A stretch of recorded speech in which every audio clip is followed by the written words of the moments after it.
So we did the joint work with Mesa Maleshei, a good friend from Iran. He's working at Shahroud University, and the topic of this talk is actually at the intersection of two topics. One is topological bounds in graph theory, and the other one is graph representations. So my talk will be, we'll start with somehow a presentation of these two topics, graph representation, and so it's even Kneser graphs. But Kneser graphs you can think of, let's say, topological bounds for graph theory. This will be more or less the same thing. And during this during this step, I will also present the main results, some of the main results, and then I will go a bit further in the technique, and I will explain how the main result is proved, and then we will try to generalize this. We will speak about matroids, about open questions, and things like this. So let's start. What is a graph representation? So graph representation, generally, it is just you are assigned vectors to the vertices of your graph, and you want to satisfy some extra condition. One of the most classical representation is the orthogonal representation, which consists in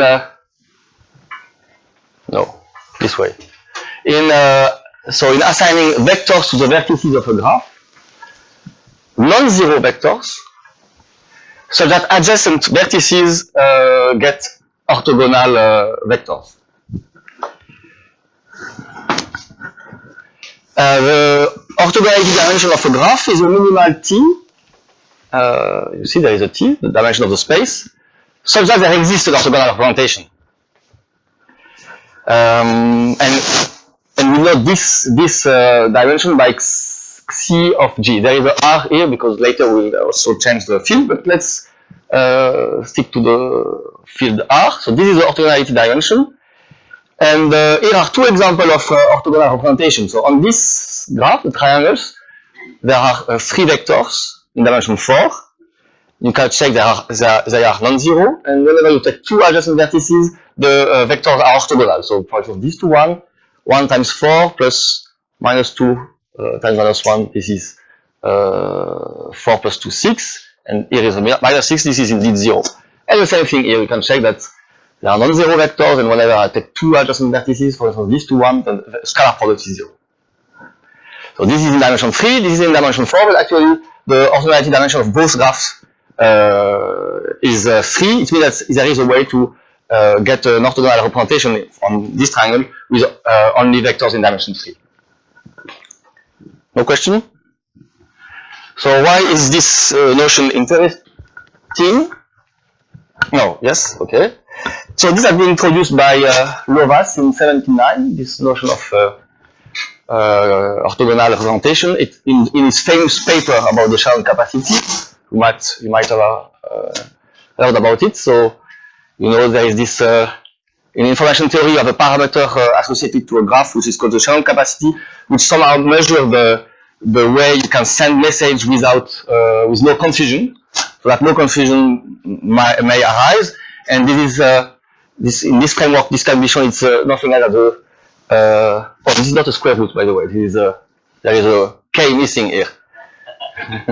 Yes, so it's a case root of the stability number of the power of g to the k, where here the product is what is called a strong product. And so this is a parameter which is very which is studied a lot because it's very important for information theory, and also because except for very special cases, this quantity is not known. You know that, so it's known for perfect graphs, for some other graphs, and the Lovász paper is known. You know for which graph it is actually well known. No? You know for which graph? For C5. Yeah, just because of C5. So it was considered as a breakthrough because he was able to complete this for C5. In this paper, he proved that the orthogonality dimension over R of the complement of G is the upper bound of on this parameter. It's also useful in more generally in the theory of geometric quantization of graphs. There is this nice paper which is also very surprising result. So these guys were able to make a connection between the orthogonal dimension and the productivity of the graph. So there is a very nice and easy to understand theorem. The proof is not easy, but the statement is easy, relating these two quantities. Yes? Yes, when you replace, you remove all edges, and where if there was no edge between a pair of vertices, you put an edge. So you just take you replace non-edge by edge, edge by non-edge. So you don't care when vertex is unclear. If the vertex is not adjacent, then you don't care if the unit product is zero. Yes. So actually, I can come back. So you can also define this kind of representation. This is called a faithful representation, I think. When you want to, you add condition when they are non-adjacent, and there are many ways to define the representation. And I think Lovas is currently writing a book on that topic. So actually, on his webpage, you can find a book almost finished on the topic of graph representation. So now almost the same slide, but this time I have replaced R by any field because you can write the same definition.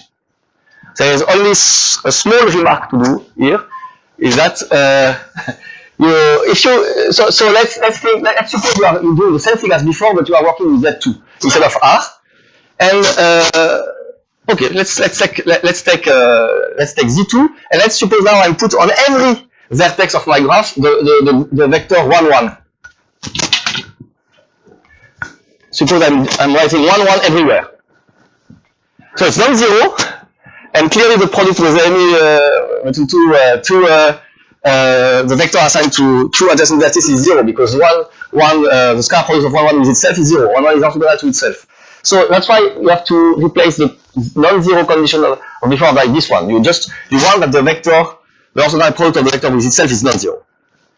And again, you can define the orthogonality dimension, the smallest t, so that such a thing exists. And I took the two same graphs with here something in dimension 4, here something in dimension 5. Same you can check as before. So two adjacent vertices get orthogonal vectors. So let's check this. 1 times 1 is 1, 0 times 0 is 0. Here is another 1, so it's 2 in total, and if we are working over Z2, this is 0, and then at the end we get also 0. So this is indeed orthogonal. And to get something which is non-zero when you do the practice itself, this means that you have an odd number of entries. So you just have to check that the number of entries on every vertex is odd. This is the case because it's free everywhere. So this is the orthogonal representation over Z2 and over other fields. And this is also used, so there is a famous paper by Peters where he used this to study some complexity problem for graph colorings. And now the thing which is the most studied, I think, is over C, because there is some relation in quantum theory, but I'm not able to understand the paper. Even when I try to do the paper, it's very difficult because I'm using another language as the one I know is bracket, I don't know, thing. Very strange. But there is an activity around all these things. This is one of the most basic property, but it's quite useful. The orthogonal dimension of a graph is always sandwiched between the clique number and the chromatic number. So let's start by the chromatic number. This is easy because I just take unit vector. So I take let's suppose that the chromatic number is t, and I put I take an optimal coloring, and I take the unit vector where with a 1 at the position of the color. So this is clear. This one should maybe looks easy, but you have to be careful because when you are working on Z2, for instance, as we have seen, it's not because you have a collection of orthogonal vectors that they are independent. But here it's not a problem because so if I am working on a clique, this is a clique, so this is, let's suppose I have an orthogonal representation X, and that's what happened on the clique, and let's suppose that the vectors are assigned on the clique are dependent. So I have something like this. And now I can take any vertex in the clique, and I multiply this by xv. So I do this thing. So I suppose that I have an orthogonal representation x. I look at the clique C, I write this, and I multiply by xv. What do I get? Then all xu disappears. What I have at the end is just alpha v, xv, xv, and this thing is non-zero. So this implies that alpha v is 0, which means that if you have an orthogonal representation, the vectors assigned to a clique are indeed independent. But this has to be checked. I'm using the fact that actually the product by the vector itself is non-zero when it's an orthogonal representation. And so it means that on a clique the vectors are independent. So this gives this inequality. And so so this is something which is sandwiched between the quadratic number and the clique number. And so now I have introduced graph representation. Now I'm talking about something completely different, Kneser graphs, and maybe a bit more about topological methods in combinatorics. Big number is the size of the maximal clique. Yes, and a clique is a collection of vertices that are pairwise connected. So this the orthogonality dimension, no, it's NPR. It's NPR. Yes, this is a Loras theta number, which is polynomial. This is also what is very impressive with the parameter introduced by Loras. It's not only it's almost tight, and it's polynomially commutable. But it's not the case of this parameter, unfortunately. Okay, now let's change the topic. Something completely new: Kneser graphs. So Kneser graphs are defined with two parameters, n and k. And first, so let's suppose that n is large with respect to k. And now my vertex set is a collection of k subsets in the set of integers between 1 and n. This is the way I denote the set of k subsets. And I put an edge with two vertices if the k subsets are disjoint. So if n is equal to 5 and k equal to 2, my vertices are all pairs of integers between 1 and 5. So here are the vertices, don't look at the edges. And now I put an edge between two pairs if the pairs are disjoint. And so the Kneser graph with parameter 5, 2 is a Petersen graph. For n equal to 6, k equal to 3, I'm looking at the triples. I put an edge between two triples if they are disjoint. If n is equal to 6 and k equal to 3, whenever I take a triple, there is only one way to get a complementary triple, so it means that what I get is a matching. Is it clear?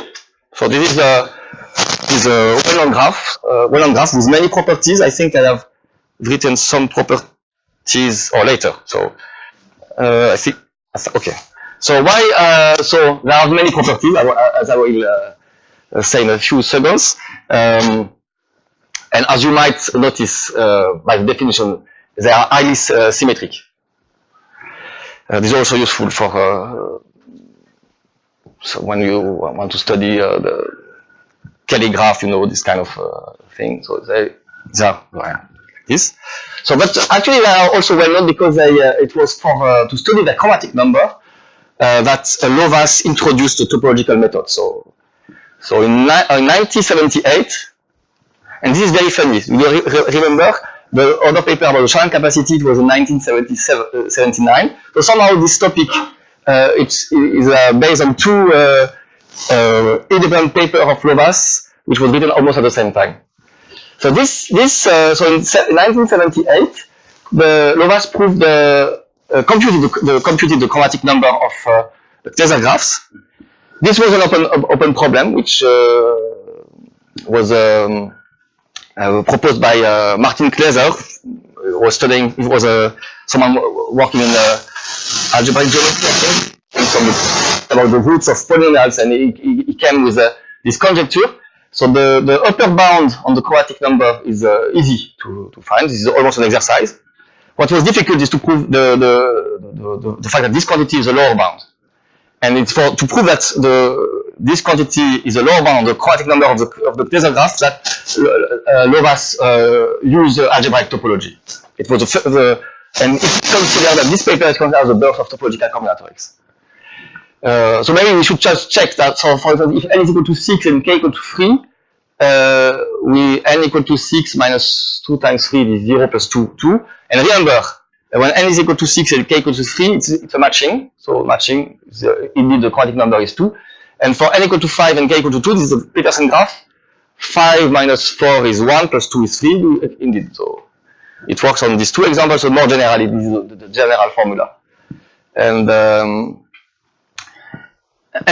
yes, so to get this lower bound, one of the main tools from algebraic topology was Borsuk-Ulam theorem. I will mention it later.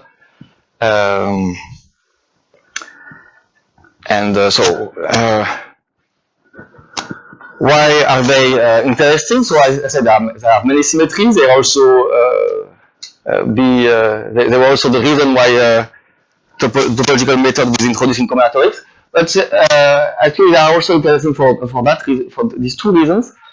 First, these are you can so they are not necessarily triangle free graphs, but if you choose n, if you choose n smaller than 3k minus 1, so let's say n equal to 3k minus 1, then there are no triangles, and the quadratic number is k minus 1, plus 1, sorry. And then the quadratic number is k plus 1. So you can have this is a way to get a triangle free graph with arbitrarily large quadratic number, and it's not that easy to get such graphs. And second, it's also, and this is maybe the main reason why they are studied, is that these are graphs for which the fractional quadratic number is can be fixed at some value, and you can make the quadratic number goes to infinity. So it's a way to have arbitrary large ratio. This was noticed by Erdős. A way to get arbitrary large ratio between the quadratic number and the fractional quadratic number. So somehow for this graph, the clique number is the very bad bound on the quadratic number, because the clique number is even below the fractional quadratic number. And so very recently, Aviv, which is someone in Israel, Yishai, a computer scientist, wrote an interesting paper where he made the connection between these two areas. And so he was able to compute the orthogonality dimension of R of the Kneser graphs. And so he proved that it's actually the same value as the quadratic number. And he was also able to get a lower bound on the orthogonality dimension over the complex number. And with this, he was able to prove something similar as what we just we have seen for the fractional quadratic number. He was able to, the Kneser graph actually provides a family of graphs for which the fractional orthogonality dimension and the ratio of the fractional orthogonality dimension and the orthogonality dimension can be arbitrarily large. And it seems that it's something, so first I won't define the fractional quadratic number, fractional orthogonality dimension, but there is a standard way to do, a systematic way to do that. I can write it. So just use linear programming. You take the relaxation. It's quite standard. But it seems that recently in information theory, people have been interested by this fractional quantity because it's a way to get closer to the Shannon capacity. I think the main motivation remains how to approach the Shannon capacity, and somehow this is a proof that indeed the fractional value are more interested in that purpose than just the original parameter. Any question? Is it okay? So that can be seen as another proof that the chromatic number Yes, right, because we know that this is a lower bound. Yes, exactly. Yes, exactly. And more generally, actually what he did, and now we will see the first real topological lower bound. Actually, so what Avish proved is that there is a standard bound on the chromatic numbers in the standard, let's say, topological lower bound on the chromatic number called the Dolnikov lower bound. He proved that this lower bound is also valid for graph representation. So I don't know if I should define should I define this? So maybe, okay. I will define this. I will define it. I will derive. I won't prove it, but I will just show you what kind of bound we have in this area. So let's forget what's on the slide right now, and let's define. So I have defined before I defined the Kneser graphs for parameters L and K. Now I will define Kneser graphs for this is a hypergraph, for any hypergraph. And this Kneser graph, the vertex set of this Kneser graph associated to hypergraph H, this vertex set is the edges of H. And the edges of the Kneser graph, you might guess, is the between disjoint edges of H. So the vertices of my Kneser graph are the edges of my hypergraph, and I put an edge when they are disjoint. So what I defined before is there's a special case where when H is how should I write it like this? All possible K subsets of a ground set of size n. And it's easy to see that whenever I have a graph, for any graph G, there exists H such that Kg of H is equal to G. If G is simple, no loop, this is also an easy exercise. And this H, I write it like this. It's not unique. Now, can be many. We call it a Kneser representation of a graph. Is it okay? So I start with a graph. I can find an hypergraph so that the Kneser graph built on the hypergraph H is my starting graph, and I call this hypergraph the Kneser. PD means colorability. Yes, and then I will explain what it means. And it's obvious that this is independent of which representation you choose. No, not at all. It depends on the representation. It depends. You can have very bad representation, but it's always true. As soon as you have a representation, so the polarity defect properties, CV2 of a hypergraph. So, okay, so now I have a graph. When I have a graph, I explain how to define this. This is a hypergraph from which it is a hypergraph, and when I define a Kneser graph on this hypergraph, I get G. And now I have to define what is CV2. This is the polarity defect. This is actually the minimal size of X, so that when I removing X give from H. So I remove this is a subset of the vertices of H. I remove it, and what I get is a colorable hypergraph. So I want to remove as few vertices as possible, so that what I get is a two colorable hypergraph. A lot of them low and is more chromatic. Exactly. So this was proved by Dolnikov in the 93, and the proof was based on, again, the Borsuk-Ulam theorem. I have not enough time to explain to explain it further. And so Raviv realized that with the same kind of technique, using the Borsuk-Ulam, so it's the proof is there is a clever construction behind. You have to put points on a sphere. So maybe I should just mention what the Borsuk-Ulam theorem is. even if I won't use it. So if you have a continuous map from the sphere ST to RT, I put a Z2 here to say that I suppose that f of minus x is minus f of x. If I have a map like this, going from ST to RT, which commutes to the central symmetry, then there is a 0. Think t is equal to 1, you have a circle and you want to set it on the real line, and you want to keep the symmetry, then you have to hit 0. So using this, so it also shows that if you want to avoid 0, then here you have to have something larger than t. So somehow you see the dimension here is a bound of, okay, if I put a d here, if d is smaller than t, I hit 0. If I know from the beginning, because it's a proper coloring, that I don't hit 0, then d is lower bounded by t.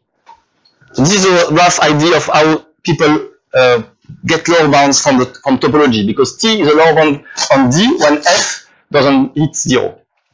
So it did the same kind of thing, and it proved, so in using these two inequalities, he was able to get the inequalities we have seen before for the special case of Kneser graphs. Because we can, when you compute this for the usual Kneser graph, it's very easy. I don't have time, it is one line proof. This is precisely n minus 2k plus 2. And actually what we got with MESAM, so actually there is the bound, the lower bound of the quadratic number I just mentioned, the Dolnikov bound. But there are plenty of, this is a whole, there is a whole activity of many people working on this, in this area. So this is just a small part of all the bounds. So there are many other bounds, but this is one of the most common. And so these two are in, I don't know if it's pink or what kind of purple, let's say pink. So these two are in pink because we have seen this one, and in a few seconds we are going to discuss this one, if I have time. And also I put this in pink because I don't know if it's a topological bound actually. These are topological bounds because when you want to establish this bound, you really need to speak about homotopy, about Borsuk-Ulam. Here, this is something purely combinatorial, but what is nice is this, even if it's not topological, we know that it's always above all these bounds. So what we were able to prove actually is that for any graph and for any field, we always have that the orthogonality dimension of the graph G over the field F is larger than this thing. So it's better than, we know that the orthogonality dimension over any field is always better than any topological bound. So in particular, it's larger than this. So even for C, so before for C, so what we get is that in the special case of the Kneser graph, we know that the orthogonality dimension of the Kneser graph are always n minus 2k plus 2 independently of the field. So before there was a 1/2 here, just because what Aviv did, which was very clever, he used the Borsuk-Ulam. Then you know complex field, you can, when you have something over the complex, you can say it's like twice the dimension. So that's why he got the 1/2. But with a quite simple trick, we actually we see that there is no 1/2. It's not needed, and it's true for any field, even for Z2 for any field. And moreover, actually what we get is that if we have a graph for which the topological bound is tight, so maybe this should be also a corollary. If you have a graph for which the topological bound is tight, then automatically all orthogonality dimensions are equal to the quadratic number.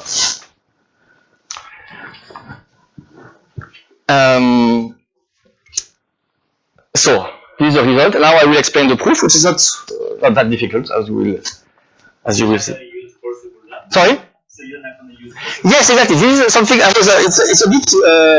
I still need to digest this because we are not using the Borsuk-Ulam theorem, but we are using. So this is a very good question because it took me time to understand this, and I checked in the paper of the people working in that area. It's not clearly written. So actually, there are all these bounds up to this one. So you want to prove that this is larger than this, for instance. You are not using the Borsuk-Ulam theorem. The only place where we are using the Borsuk-Ulam theorem is when you go from this to this, or this to this. So actually, what we are doing is just we are using the fact that other people prove that this is larger than this. by using Borsuk-Ulam. By Borsuk-Ulam, and then I just have to check that this that the orthogonality dimension is larger than this. And but this is something I just realized recently that actually when you there is a paper by Matuszek and Ziegler about the hierarchy of topological bounds. It's written like this. But they don't clearly say that there is only one or two of the inequalities for which you really need the Borsuk-Ulam theorem. And this is okay. So it means you can prove Kneser conjecture without. No, because you cannot compute this. This is the point. You know, it's a bit confusing, but this is let's look at the Kneser graph. You don't know how to compute. So for Kneser graph, you can these are topological spaces associated to the graph. So if you take the Kneser graph, you can build a topological space, but there is no way to compute this index or co-index, which are some topological parameter. The only way I know how to compute this is to use this inequality and this inequality. Yes. So it's a bit. So somehow, if you were able to bound this without the Borsuk-Ulam, then to compute this without the Borsuk-Ulam theorem, then you would have a proof of the Kneser conjecture without the Borsuk-Ulam theorem. But this is still open, so it means that all the people using this bound are actually at some point when they want to compute this, they have to maybe to compute connectivity or to use this kind of inequality. So okay, now let's speak a bit about the proof. So what I want to prove is I have to explain why we have this. But first I will explain this, why it is true, and then we will see the kind of technique people are using to establishing all this bound. We'll see it's not difficult at all. So okay, let's start a new topic. Forget everything. we are considering a poset X with a partial order, which is so we call it a Z2 poset if there is a fixed point free order preserving involution. What does it mean? Involution, it means so if the name of our involution is nu square is identity. Fixed point free, that's when nu is applied to something. I'm changing the elements, so this equality, and order preserving means this thing. If X is more than Y when I apply the involution, then the image is still satisfied this relation. This is a Z2 poset. And now there is a map between two Z2 posets. A map between two Z2 posets is a Z2 map if it commutes with this involution. So I suppose okay. This is just we call it a Z2 map. And now I define a very special poset, which is a poset with elements plus minus 1, plus minus 2, plus minus t plus 1. And and it is a partial order, so it's maybe I should if I want to draw the as diagram. Oh yes, so it's okay. Minus 1 plus 1, and then this is minus like this. Sorry, minus 2 plus 2, minus 3 plus 3. So you see it's ranked according to the absolute value, but two integers with the same value are not comparable. I call it Qt. And this is like kind of sphere, like in the Borsuk-Ulam. You have to think this like no, okay, let's not say the sphere. It's something in the image. And now I define the cross index of a poset P, of the poset P, a Z2 poset, is the smallest t in which I can Z2 map P. Sorry, it's the smallest t such that there is I can Z2 map P into Qt. So T, here is a T plus 1, here is a T because you have to think of it as a dimension. And this is denoted the cross index of P, and it has been introduced very recently by Gabor Shimoni, Claude Tardif, and Sban, I don't remember his first name, because they realized actually what we were already discussing, that if we could already prove things for this bound, for this parameter, then because of the inequality we have, we will get many other results automatically. So this is the definition of a cross index of a poset. So smallest t in which from which I can from which there is a Z2 map from P to Qt. And now I have to define the home complex. So here you will see how people in the topological combinatorics are building topological spaces from a graph. And this is probably the most common construction, the most common simplicial complex. So again, if you can forget everything, this slide is in the middle of the almost no, there is a Z2 poset here, but almost in the middle of what I just said. So what is the home complex of a graph? It's just the complete, let's say like this, it's just a complete bipartite graph. The home complex is a poset, and the elements of my poset are the complete bipartite graph. This is a complete bipartite graph, and I order them by inclusion.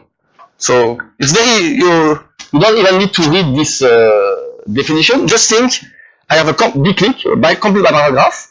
I can order them by inclusion. This is a poset. I claim this is a Z2 poset. It is obvious because if it's a complete bipartite graph, I just have to reverse the two sides. And this was something Lovász noticed.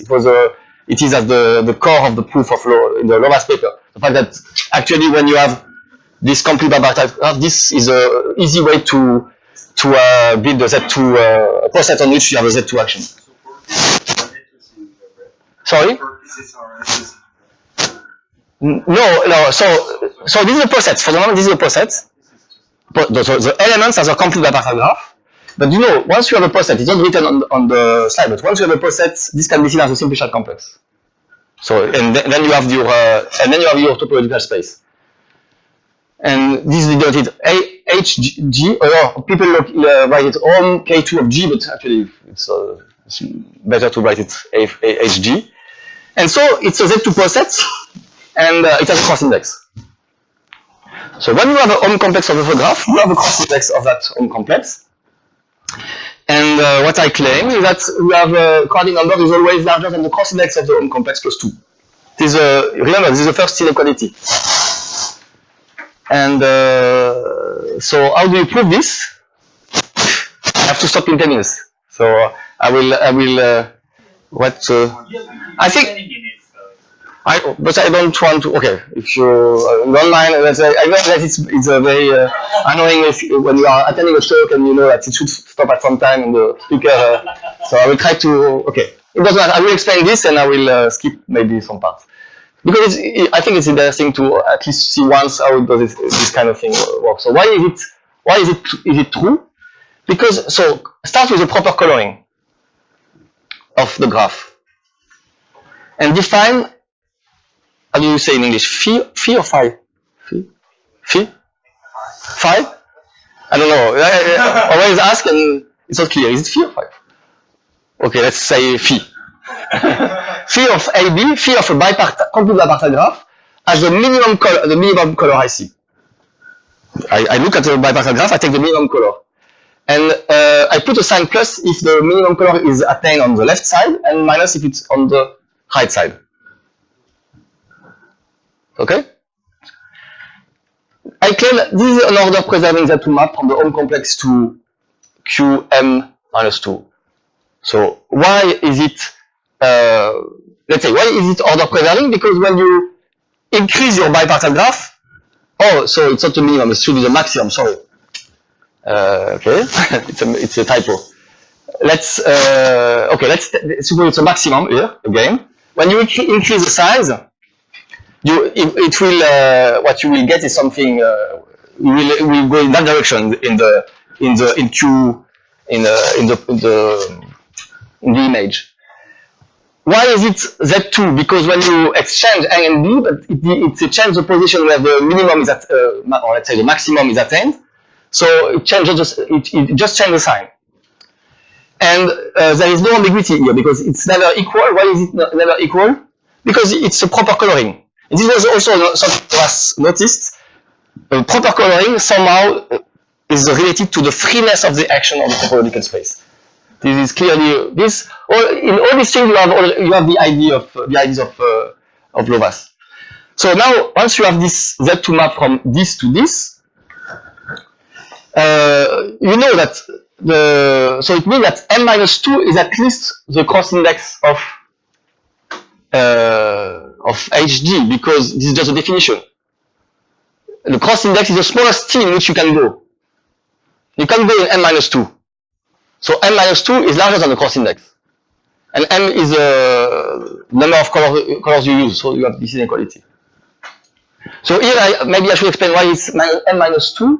So it means, remember, it means that I'm only using n-1 colors, but since it's a complete bipartite graph and it's never empty, none of them are empty, so the color 1 is never, you will never see, if I take the maximum, you will never see the color 1. So this is why you get n-2. Okay? So what we did with Mesam, we tried to do the same kind of thing. It's a bit more tricky, but actually it's doable. So I will prove that the orthogonality dimension of a graph over any field is larger than this quantity. So let's start from any S-dimensional orthogonal representation. And now I have to do something, something I didn't have to do before. I will suppose that I have a total order over all vector subspaces of this vector space. I take a total order on all possible vector spaces. Arbitrary. And now I define phi of a complete bipartite graph like this. The sum of the dimensions. So maybe I should say what's V of A, V of B. This is the vector space generated by the elements assigned to A. This is a vector space. So V of B is a vector space generated by the element assigned to B. And I put this. Phi of AB is the dimension of V of A, the dimension of V of B minus 1. And now I'm using the total order. So if so I have two vector spaces, and if the minimum is attained on one side, I put a plus. If the minimum is attained on the left side, I put a minus. And I have to make sure that these two vector spaces are never equal. But this is actually true because when so I should have kept this. So if I have xv here, this is something in the neighborhood of xv. So what we know is that xv is orthogonal to all these things. So if xv was in the span of these elements, then we would have something like this. Let's call it B, V of B. But for the same reason as before, if I multiply this by xv, this is not 0, but this is 0 because it's an orthogonal representation. So it means that xv is never in the span of that. So it means that the two vector spaces are never the same. So this is well defined. And second, I have to. So we have this, and now I claim that this quantity is always at most S. So why is it the case?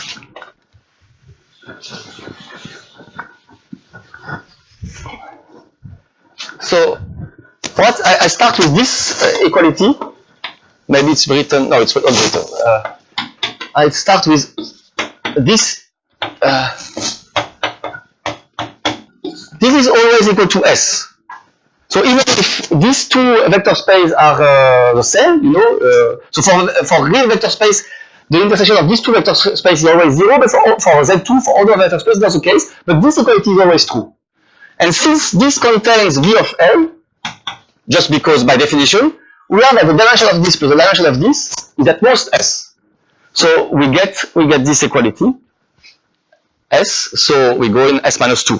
Again, there is a minus 1 here. This dimension is always of dimension at least 1, so at least 1. So we are going here. So for the same reason as before, we have S larger than the cross index plus 2, which means this equality. And okay, so once we notice this, I will be quick now. We realized that what was very central, maybe I was a bit quick, but this was very central. The fact that actually this vector is never in the span of the vectors on the other side. And this reminds us of the independence property of matroids. So we tried this. So crucial property used before. It makes actually that the action is really a Z2 action, a free action. So that the vector is never in the span of its neighborhood. So we introduce a new representation. We call it the independent representation over a matroid. And now, which is defined as follow. I assign elements of a matroid to the vertices of a graph, such that an element assigned to a vertex V is never in the span of the element assigned to its neighbors. And V is the element of the ground set of the matroid? No. So you have a graph. And again, you are assigning, instead of assigning vectors, now you are assigning, let's say, just elements of a given matroid. Oh, I see. But we just require this because it's already enough for the proof to work. This is the only thing we use in the proof. The only thing we use except for the bound at the end. But otherwise, which was really central, which was really used in the proof, is this property.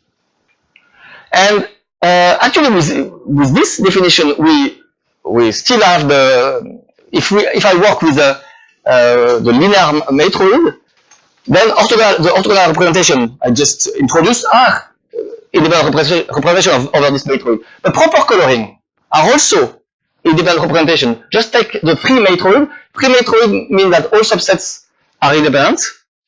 And to satisfy this, if you want to satisfy this, you need to be distinct of your neighbor. So it covers this definition somehow covers these two worlds. And so using the proof we just actually with the proof we have seen before, we prove more than the bound on the orthogonality dimension. We prove that there is some maybe it's not obvious, but if we check the proof, what you get is actually the existence of a complete bipartite graph with with that number of vertices.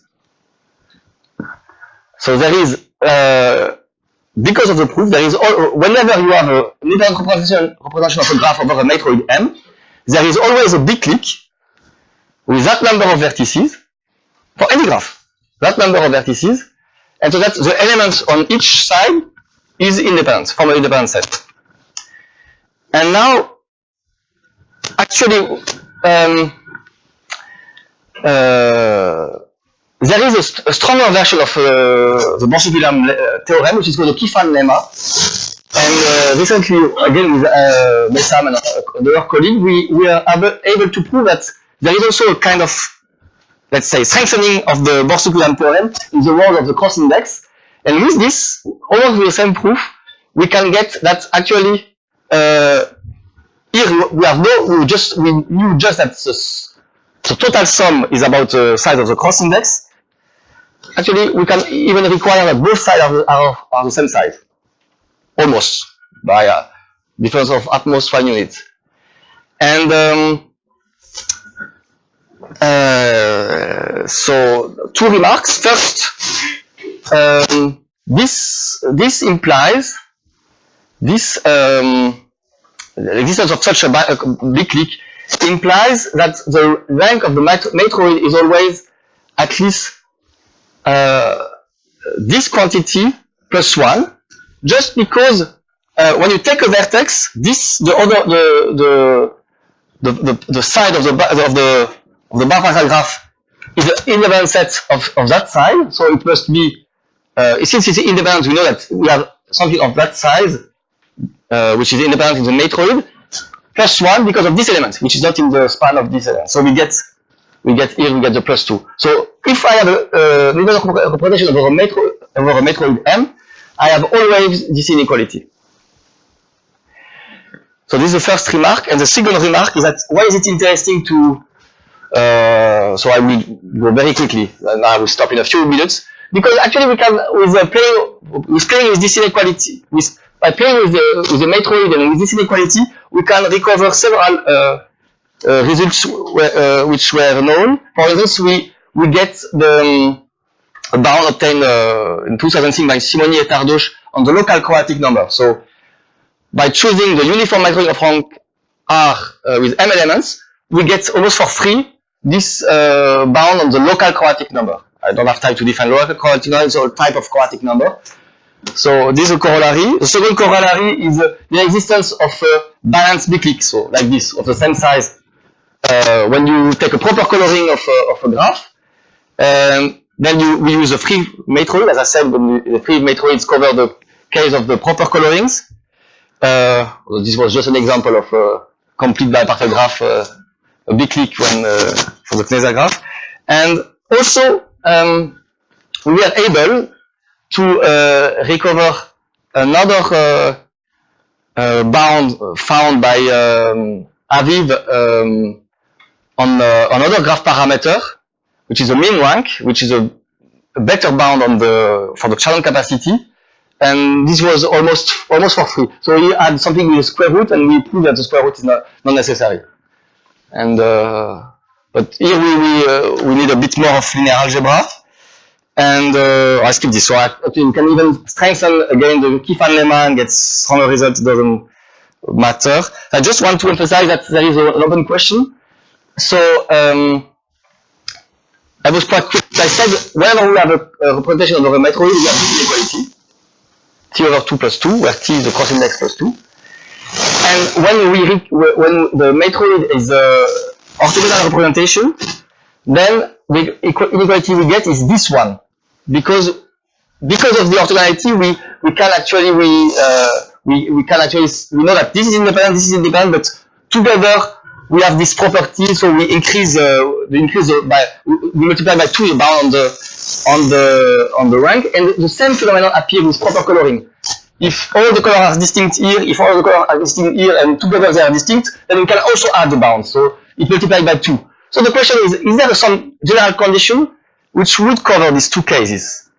And so we have tried a bit, we were not able to find anything interesting. So we could just ask something very silly, say whenever I have a complete bipartite graph, somehow I require to have the bound, but this is not interesting, and there is a way to prove it's not interesting, because it's NP complete so if I write this condition in the theorem, it would be NP complete to decide whether this condition is satisfied or not. While to be an independent representation, this is this is polynomial. If you want to decide whether you have an independent representation and you are in any reasonable complexity model, this is polynomial.